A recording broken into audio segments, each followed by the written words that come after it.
Hola, ¿qué tal? Qué alegría tan grande poder estar nuevamente con ustedes en la meditación de nuestro tiempo con Dios del día de hoy.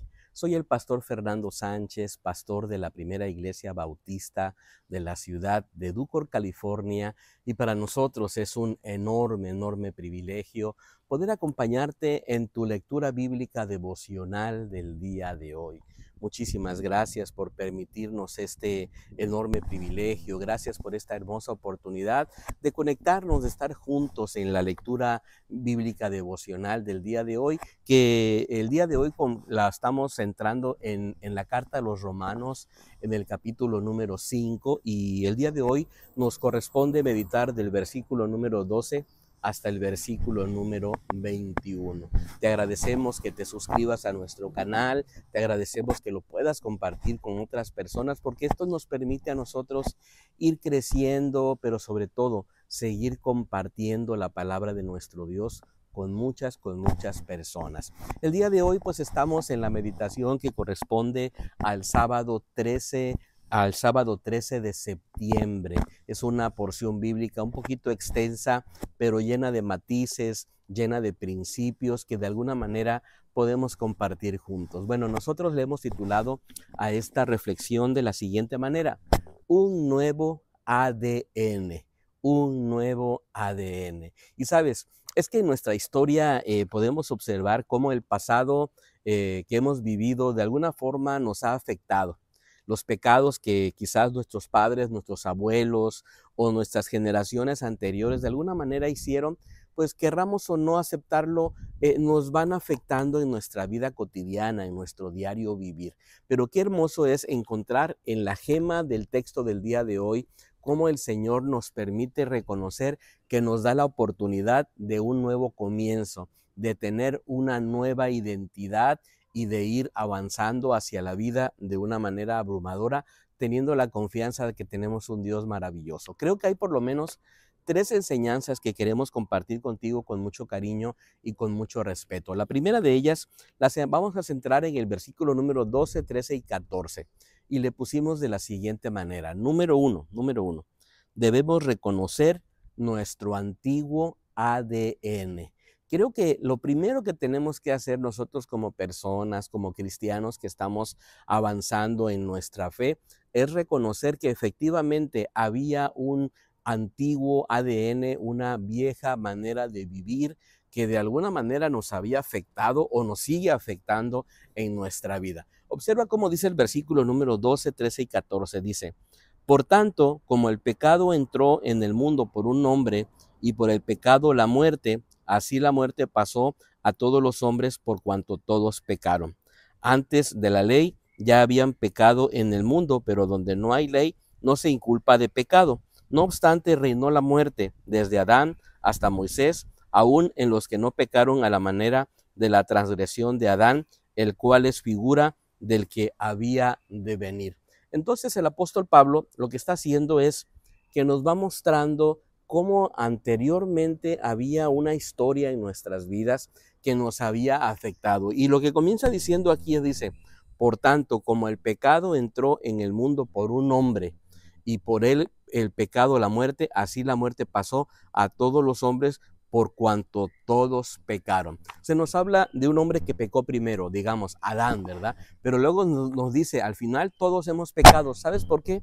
Porque el pecado de alguna forma nos ha ido alcanzando, porque el pecado de alguna manera nos ha ido afectando. Y creo que es importante reconocer que sí, que el pecado entró a través de la figura de Adán, pero que de alguna manera ahora tenemos esta preciosa esperanza, ¿sabes? Comprender que el pecado es parte de nuestra naturaleza nos ayuda, número uno, a ser humildes.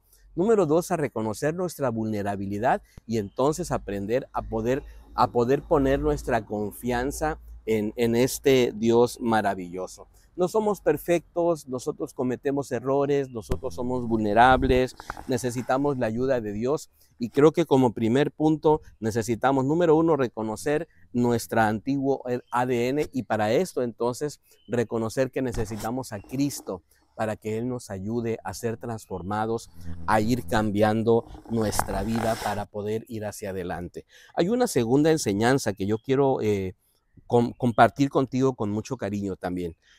Y creo que la encontramos a partir del versículo número 15, 16 y 17. Y le pusimos de la siguiente manera. Número 2, Dios nos da un regalo mayor. Dios nos da un regalo mayor. Creo que es muy preciso poder leer estos versículos mirándolos con esa lente de esperanza. Dice el versículo número 15, pero el don no fue como la transgresión, porque si por la transgresión de aquel uno muchos murieron, la gracia y el don de Dios abundaron para muchos por la gracia de un solo hombre, Jesucristo. Y con el don no sucede como en el caso de aquel uno que pecó, porque ciertamente el juicio vino a causa de un solo pecado para condenación, pero el don vino a causa de muchas transgresiones para justificación.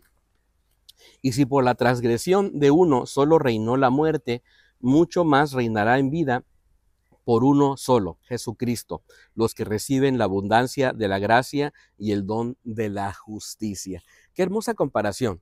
El apóstol Pablo está mirando el efecto que el pecado de Adán trajo a nuestra vida, pero ahora nos pone una perspectiva de esperanza. Nos habla de un regalo mayor, de un don, de algo que se otorga, de algo que no se merece, de algo que nosotros no podemos pagar, de algo que sencillamente se recibe. Y sabes qué hermoso es saber que aunque sí tenemos el ADN anterior, aunque sí hemos fallado y tenemos las repercusiones de esas consecuencias de nuestro pecado, podemos de alguna manera ahora recibir este hermoso don, recibir este hermoso regalo y abrirnos a la fe y reconocer lo hermoso que es la vida abundante que Cristo nos puede dar. Aunque el pecado trajo condenación a través de Adán, el regalo que Dios nos ofrece en Cristo es mucho mayor. Y esto es algo que nosotros tenemos que aprender a reconocer, apreciándolo y valorándolo. Sabes, en Cristo nosotros tenemos vida, tenemos justicia, algo que nunca podríamos lograr por nosotros mismos. Es un regalo, es un don. Lo dice muy claro el versículo número 15, dice, pero el don no fue como la transgresión. Nos habla de un regalo. Y sabes, cuando recibimos un regalo, sencillamente lo recibimos. No lo merecemos, no podemos pagar por él, no podemos hacer absolutamente nada.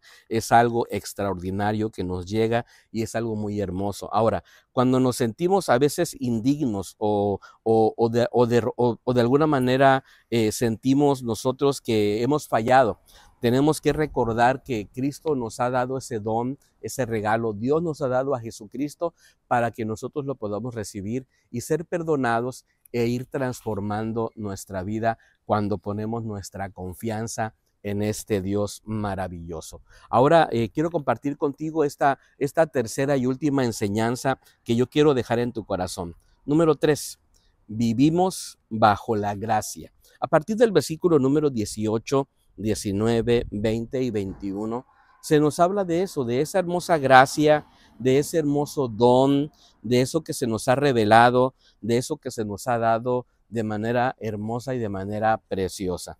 Te leo el versículo número 18 en adelante, dice, así que como la transgresión de uno vino la condenación a todos los hombres, de la misma manera por la justicia de uno vino a todos los hombres la justificación que produce vida. Y me encantaría que te detuvieras en este momento y subrayaras esa parte, que produce vida. Por un lado había condenación, por un lado había muerte, pero ahora con este regalo tan hermoso hay vida. Dice el versículo número 19, así como la desobediencia de un hombre, así como por la desobediencia de un hombre, muchos fueron constituidos pecadores, así también por la obediencia de uno, muchos serán constituidos justos. La ley, pues, se introdujo para que el pecado abundara, pero cuando el pecado abundó, sobreabundó la gracia. Porque así como el pecado reinó para la muerte, así también la gracia reinará por la justicia para vida eterna mediante Jesucristo, Señor nuestro. Querido hermano, vivimos bajo la gracia. Cuando el pecado se llegó, sobreabundó la gracia. ¿Qué tenemos que hacer ahora nosotros? Bueno, recibir ese don, recibir ese regalo, reconocer que ahora tenemos un nuevo ADN y que podemos vivir entonces una vida agradecidos, plenos, porque Dios es un Dios hermoso. ¿Qué tenemos que hacer nosotros? Bueno, reconocer entonces de que la gracia del Señor está sobre nuestras vidas. Y ya para terminar, te hago una última pregunta. ¿De qué manera ha sobreabundado la gracia en tu corazón? Ponnos un comentario para saber de qué manera Dios te ha otorgado su amor, su gracia infinita, y de esa manera tú has disfrutado de esta enorme bendición. Te mando un abrazo. Esperamos que puedas tú meditar en la palabra del Señor y ser lleno del regalo que el Señor tiene para tu vida. El Señor Jesucristo, que está listo para transformarte, para cambiarte. Que el Señor te bendiga y anhelamos podernos ver el día de mañana. Hasta pronto. Bendiciones.